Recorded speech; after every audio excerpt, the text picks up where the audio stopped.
Well, good morning, everyone. All right. Good morning. Our usual start time of 7 minutes after. That's generally how we start here in Salmon. We don't get in too big of a hurry because we just love fellowshipping. Well, this morning, as you probably know, Paul is in Boise with Dina for some doctor appointments, so he was not going to be here to do the class this morning, so I'm stepping in for him, and hopefully he'll be back here tomorrow. Is it, Byron? Sometime tomorrow? Yep. So I will try to follow in his footsteps, probably not very well, but we'll be in 1 Corinthians chapter 12. I think we finished up 11 last week, where it was talking about how they were kind of messing up the Lord's Supper there with making it kind of a regular meal and not really observing it like it should have been done. So now Paul is talking to them about spiritual gifts. Starting in verse 1 of 1 Corinthians 12, it says, "Now about spiritual gifts, brothers, I do not want you to be ignorant. You know that when you were pagans, somehow or other, you were influenced and led astray to mute idols. Therefore I tell you that no one who is speaking by the Spirit of God says Jesus be cursed, and no one can say Jesus is Lord except by the Holy Spirit."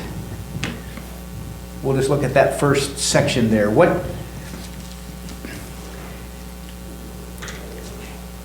The Corinthians had been known to worship idols, weren't they? In Corinth, there's a multitude of idols that you could worship. Whichever ones you wanted, you had a choice. And they were known to worship them. And they believed that some of these idols and that gave them special gifts. And Paul here is trying to tell them that, hey, you know what? You've done this before, but now you are within the body, within the church. And this is what we're going to talk about as far as spiritual gifts and where they come from. Because they're not coming from idols. As he explains here a little further, he tells us where these gifts come from. How easy is it to be influenced and led astray? I mean, it was easy for them. How easy is it for us today to be led astray? We don't have necessarily the wooden idols or the golden calf or anything like that. But what kind of idols can lead us astray today? Money. That's probably number one, isn't it? Hobbies. Number one. What's that? Hobbies. Hobbies. Toys. Anything that takes our eyes off of Jesus, off of God. Satan makes it easy. He makes it easy. It's enticing, isn't it? Those idols are there to entice us. It's kind of like Peter when Jesus said, "Get out of the boat and walk on the water." Go ahead, George.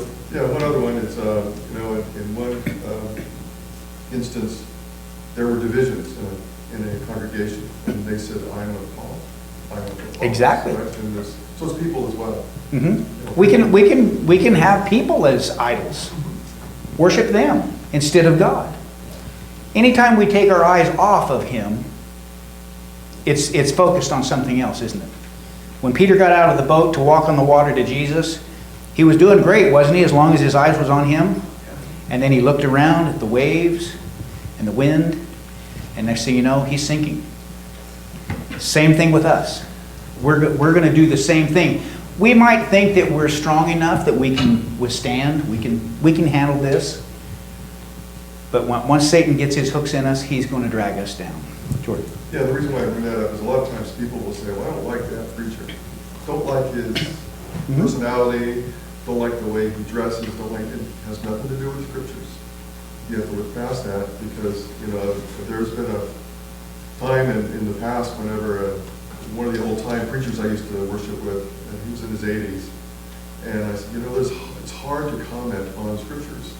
Scriptures are pretty plain, and a lot of times we try to use our human wisdom to dissect it and go deeper and deeper and deeper. Well, because, and we can't do that. A lot of times we try to go past it, use our own wisdom. I think that's a danger as well.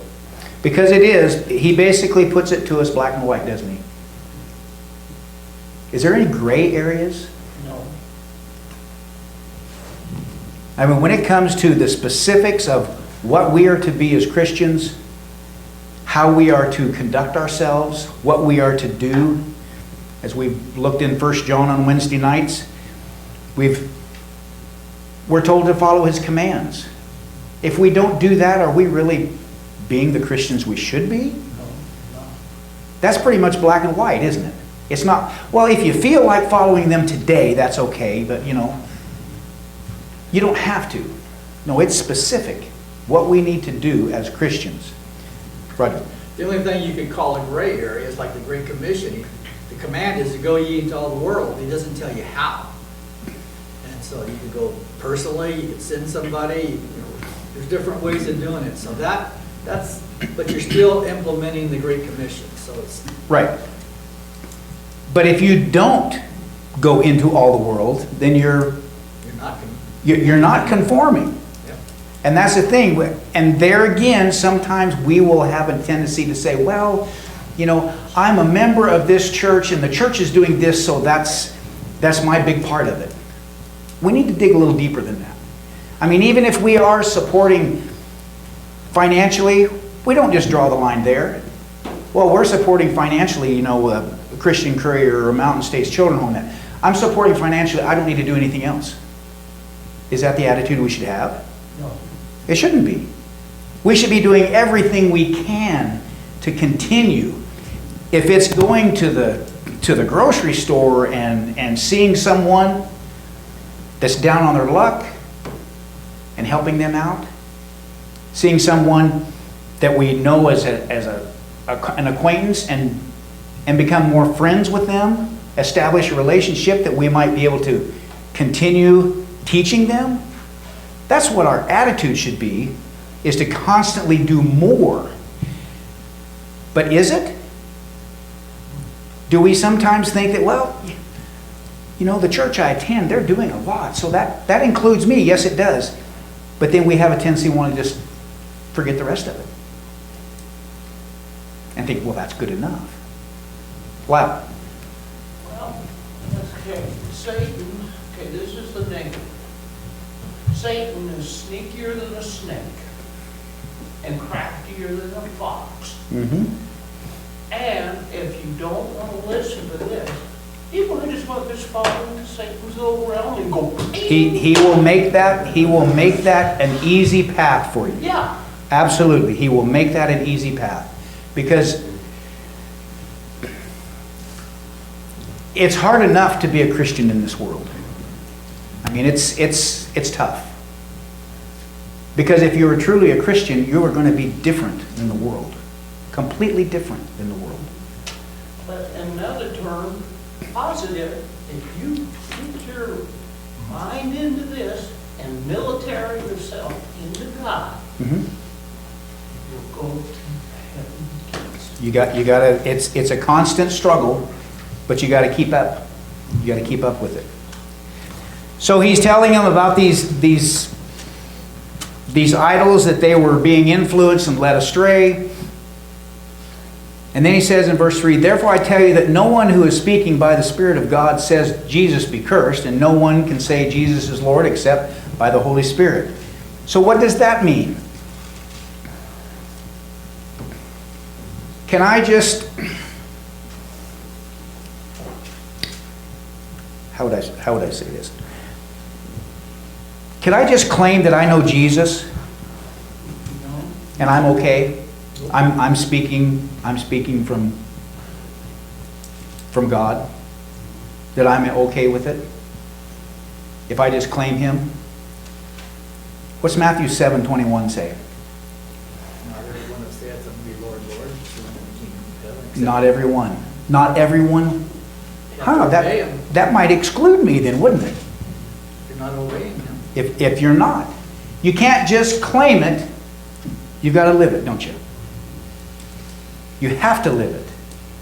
There's no other way that we can be an influence to the world unless we're living that. What kind of influence would Christ have been if he'd have lived the raucous life that was going on about him? It would have been, I mean, what, if he would have been okay with all the stuff that was going on in the temple, he didn't get upset about him, you know, disrupting things. And would he have had any influence? no. If his teachings and ideals were that of the world, would he have had any influence? None. Will we have any influence if our teaching is the same as the world's? It's going to have to be different, isn't it? It's going to have to be according to what this says. Not according to what we think, what would come natural to us, because that's going to be of the world.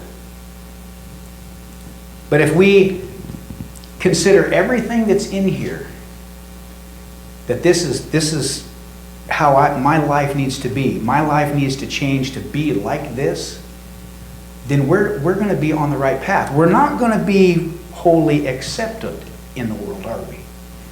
Because they're not going to like that. How many people in the world like to be told what to do? No. Not very many. How much do we like to be told what to do? We don't, do we?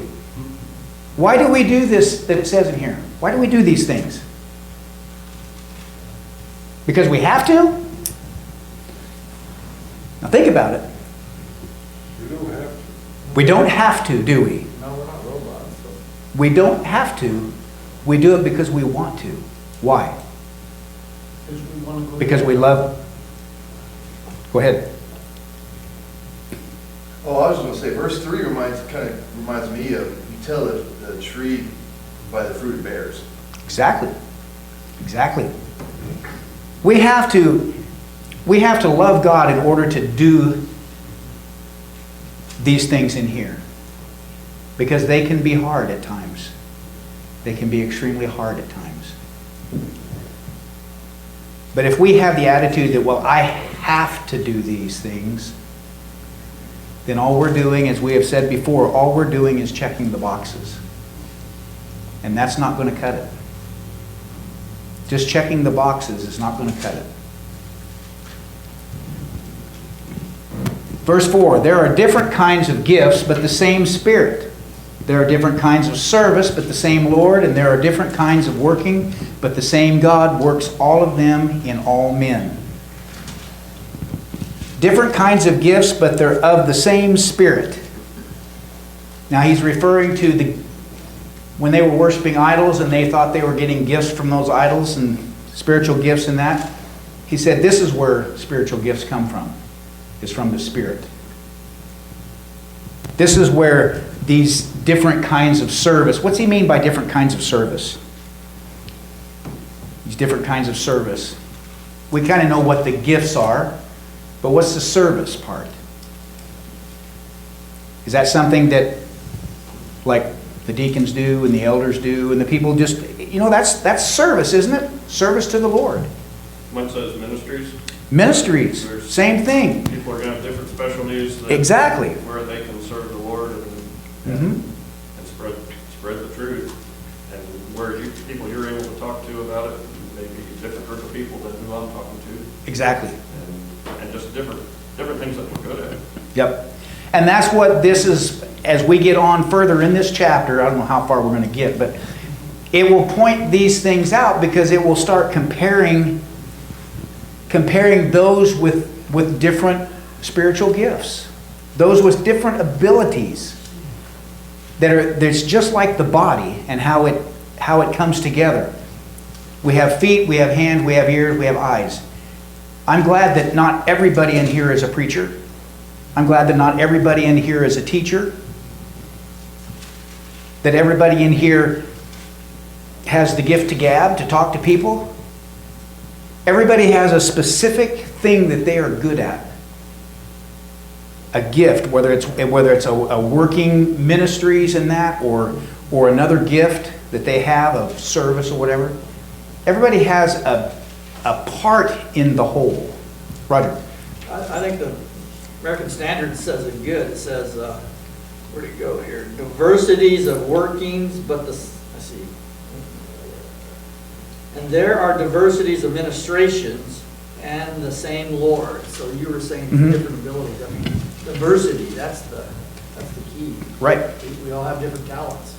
And it is. I mean, and we have to recognize that. Because as we read further on in this chapter, they were recognizing those that had those kind of high up gifts. And they were kind of like what was mentioned earlier. They were praising those people and kind of poo-pooing the ones that didn't have the really special stuff. And that's not the way we do it, is it? It's not the way we do it. Wow. You know, my feeling is, how many times do we want adversity? Okay, that means adversity. Okay, that means chaos. That means, to me, it means chaos. Well, how many times do we want to go and walk in peaceful and be able to do? Well, God is looking upon us to do the job that He did. Okay, in Galilee or wherever. Right. If we don't do, hey, like I said, you're going to walk into the.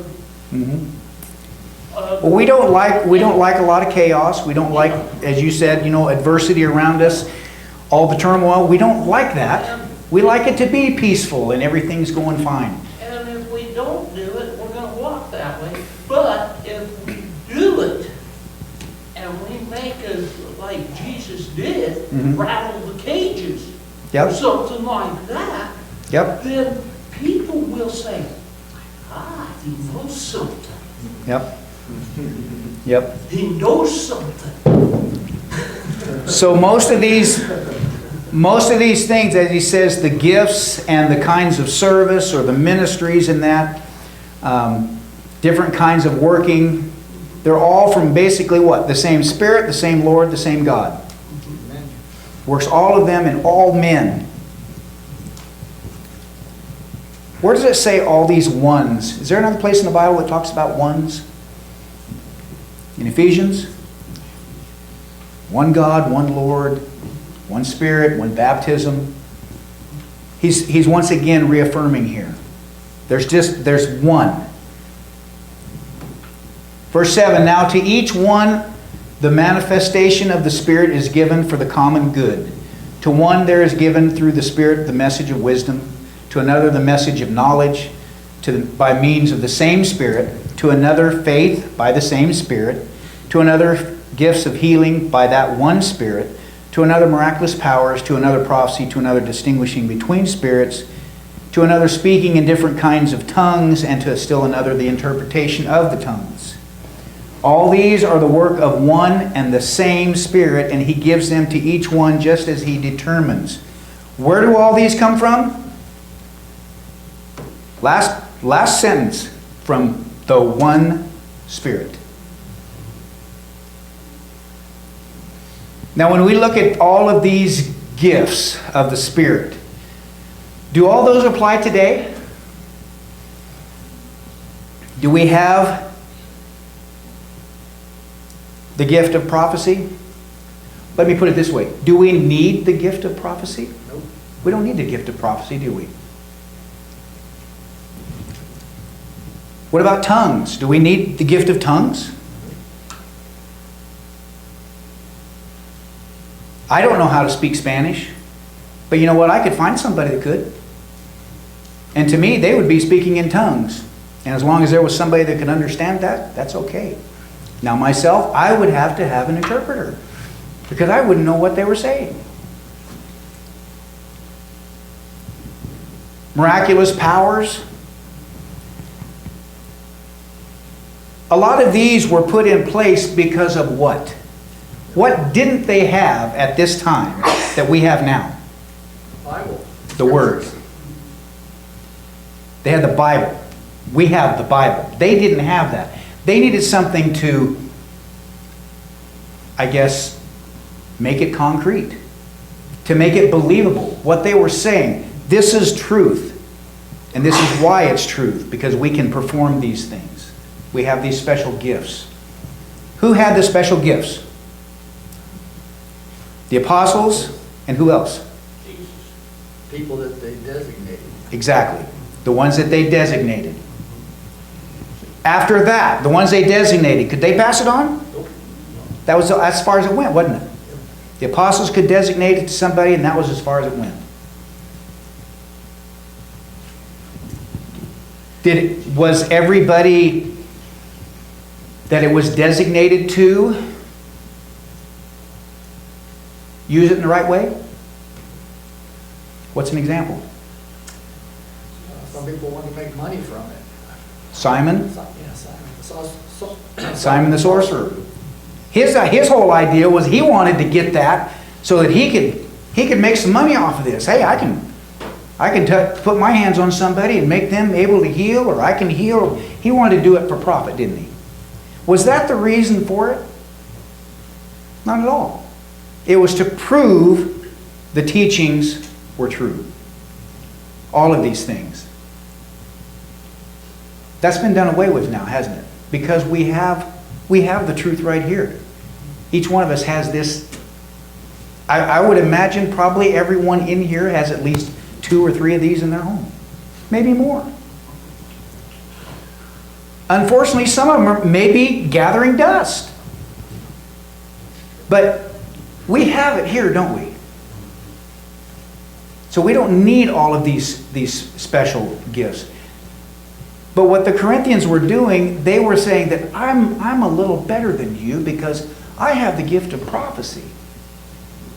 You just interpret tongues. That's way down, that's way down the list. But I have the gift of prophecy, or I have the gift of wisdom. And that's what they were doing. They were counting themselves better than they should have. Because in this next section, it tells us just how important some of those insignificant things are. As we read starting in verse 12, the body is a unit. Though it is made up of many parts, and though all its parts are many, they form one body. And I'm sorry if I'm going to step on your toes, Andrew, on this with your lesson on this morning on unity, but You've been stepping on it all morning. okay. I thought when I was studying on this, I thought, yeah, Andrew's on unity, and I'm looking at this and I'm thinking, ooh, I'm going to be doing this all again here for you. That's okay. Better to hear it again. Yeah. But the body is a unit. It's one unit. Though it is made up of many parts. And even though there's many parts, they form one body. So it is with Christ, for we are all baptized by how many spirits? One spirit. Into how many bodies? One body. Whether Jew or Greek, slave or free. And we were all given the what? One spirit to drink. We are considered a body here, correct? Just as this is my body. My body is made up of many parts. Just like this congregation here, this body is made up of many parts. Everyone has a specific role in the body. Just as my big toe has a specific role.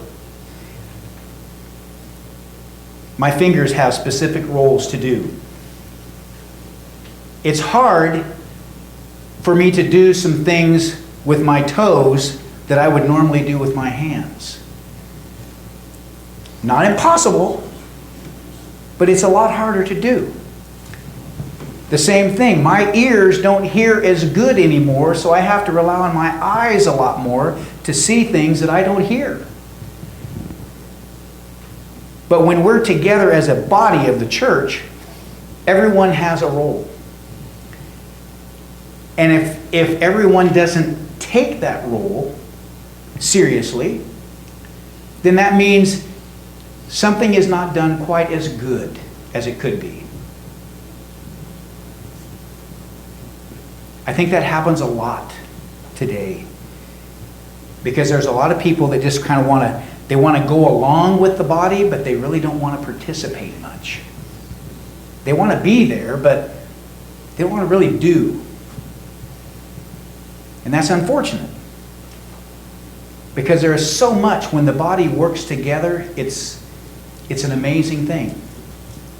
How it all works together. You look at an athlete that's running a race, and you see how that body performs. Everything is functioning at its tip-top shape. That's an amazing thing, isn't it? Now put that same mindset into a congregation, the Lord's body, that everything is working perfectly, in tune, in time. Not a misstep. How much can be accomplished? I mean, think of that. And yet sometimes we are satisfied with just kind of jogging along a little bit. You know, I mean, we're going in the same direction, right? I mean, you know, I can plod along and get to the destination eventually, but it's not near as exciting or as fun. So when we are functioning together as a unit, and everyone is doing their part, great things can happen. Even in small communities like this. We always think, well, if we just had a bigger area to draw from, or if we just had more young people, if we just had a better guy behind the pulpit, we could just do so much more. Whose fault is that? Ours. Shouldn't we all be working together on this? Shouldn't we all have the same goal, the desire that everyone function properly? Now the body is not made up of one part, but of many. If the foot should say, because I am not a hand, I do not belong to the body, it would not be that reason. It would not, for that reason, cease to be part of the body. And if the ear should say, because I am not an eye, I do not belong to the body, it would not, for that reason, cease to be part of the body. Because you don't think you can do anything doesn't mean you're not a part of the body. Because you think I'm not able to go out and talk to people. I'm not comfortable doing that. I'm not equipped to do that. I'm not able to teach. Why aren't we able to teach? Give me one good reason why anyone in here is not able to teach. If you're a child of God, what can you teach? How you became a Christian, correct? If we're a child of God, we have that ability to teach. And that's what it tells us in Matthew 28, doesn't it? Go into all the world, baptizing them and teaching them everything we know. If all we know is how we became a Christian, isn't that enough to get someone saved? But I don't know enough of the Bible. How much did you know before you were a Christian? And how much more do you know now because you became a Christian? That's a start right there. That's how everybody starts. It tells us how we start out. We start out as babes in Christ. We can't handle some of the meat, yes, but we're on the milk. But that's where everybody else is going to be starting. If we know enough of the milk, we can start somebody else on it. And then as we study more, as we become more in tune with what He wants us to do, we will become more mature. And then, as it says in Matthew 28, go and teach them all that we know. There are some in here that are way more mature than I am. And I can learn from them. But you have to be willing to. You can say, no, it's just not me. Doesn't mean you're not still a part of the body, though, does it? We're still connected. Yes? Yeah, so, by example, a lot of times people will see you get up in the morning on Sunday and drive out your driveway and drive, and that's an example. Exactly. Going to worship, class, or whatever. And how many of us here know all about horses and all about quads hey, how you doing? You start talking about those things, instead of saying, when someone says to you, well, so what are you doing this weekend? Well, I'm gonna go down, I've got some buddies, we're gonna go down, we're gonna go fishing. And you say, well, I'm gonna be worshiping on Sunday. And if that comes up, then they'll know who you are. Not just because you drive to worship on Sunday, but because you mention it. What are you doing this weekend? Oh, I'm doing this. Because that's the subject always comes up after work. Oh, Friday, you're all driving away from work. What do you say? What are you doing this weekend? And that's how you teach by example. Yeah. That's a perfect way to. But how often do we say, oh, I'm just going to be busy this weekend? I'm going to be busy. And we just leave it at that. We lost the opportunity, didn't we? To say, I am going to be worshiping my Lord on the first day of the week.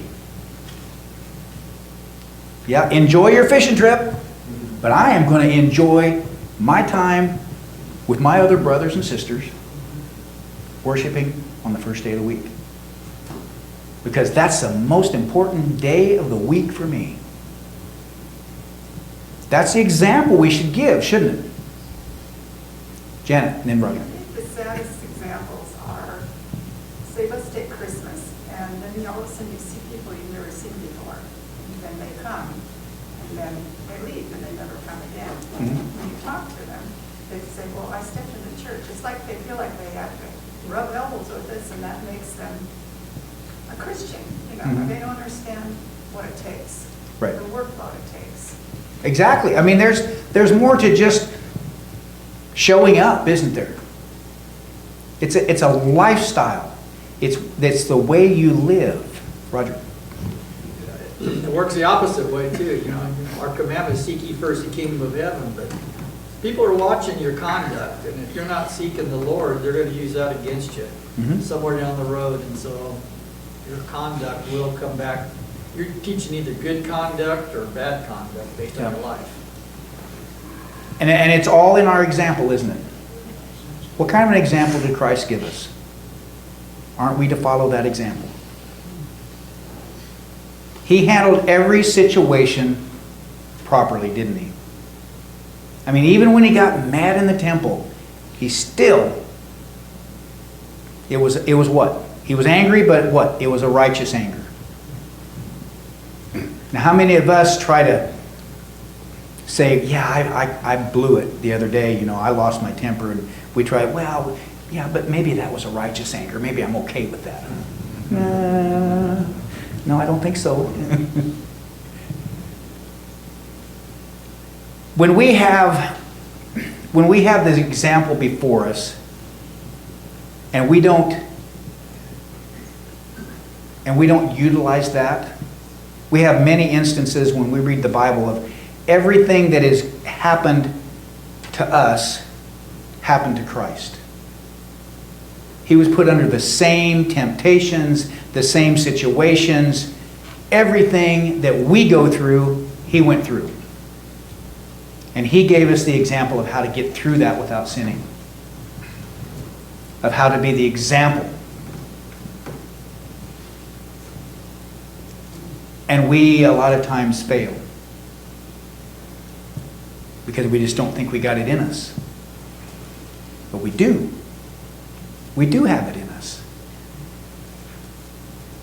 We have to get rid of self, and then it's a whole lot easier. But if we don't get rid of self first, it's not going to play well on this. So we're still a part of the body, no matter how insignificant we think we are. We're still a part of the body.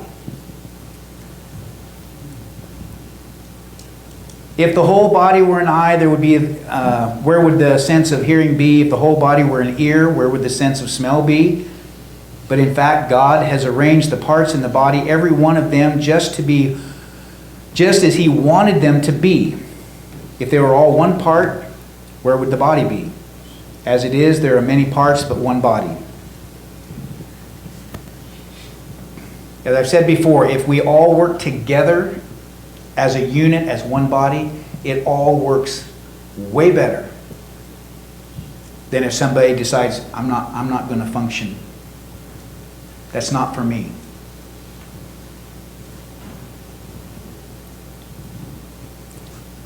I would not consider myself a teacher or a preacher. I know I've been up there before in that. I don't consider myself that at all. I consider myself a server. I love to serve. I love to do things. I love to get my hands dirty. If there's something that needs to be done, a ditch needs to be dug or whatever, I'm in there. I'll be first in line. But you know what? You ask me to go door to door, meeting strangers, that wears me out worse. I'd rather work a 12-hour day than to do that for 2 hours. Because I just don't feel like I'm the one for that. Does it mean that I'm not going to do it? No. No. I'm going to do it. But I don't feel comfortable. But I'm not doing it because I feel comfortable. I'm doing it because God tells me that that's what needs to be done. If no one else is going to do it, then I'm going to step up to the plate and do it. But if there was anything else to be done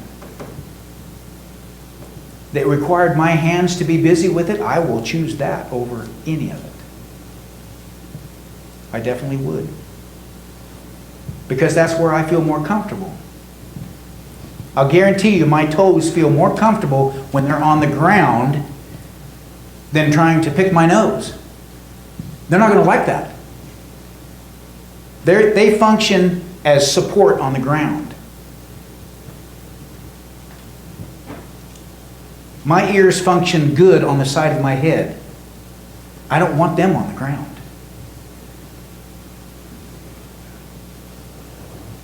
But we all have something that we can do within the body here as a whole. We all have something that we can be doing.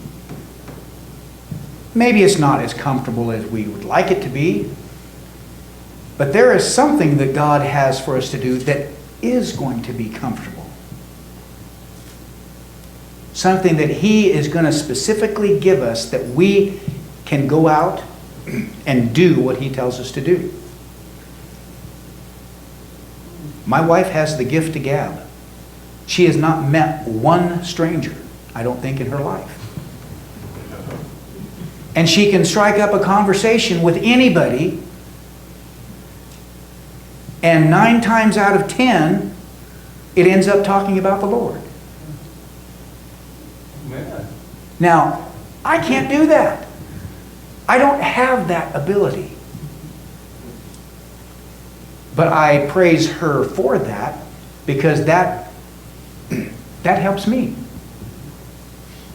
That's part of her being my helpmate. Now, if that person that she's talking to needs a fence built or something done physically, I'm right there. I'll be there, and I will try to set an example as a good worker, as a worker for the Lord, as someone that is dedicated to their job, just as a Christian should be, right? Shouldn't we be dedicated to being a Christian? It's not just something that we do on the first day of the week, and if it's convenient, we'll show up midweek. It's something we live. And that's how we're going to be distinguished in this world, as being the body of Christ. Is we're going to have to be different than the world.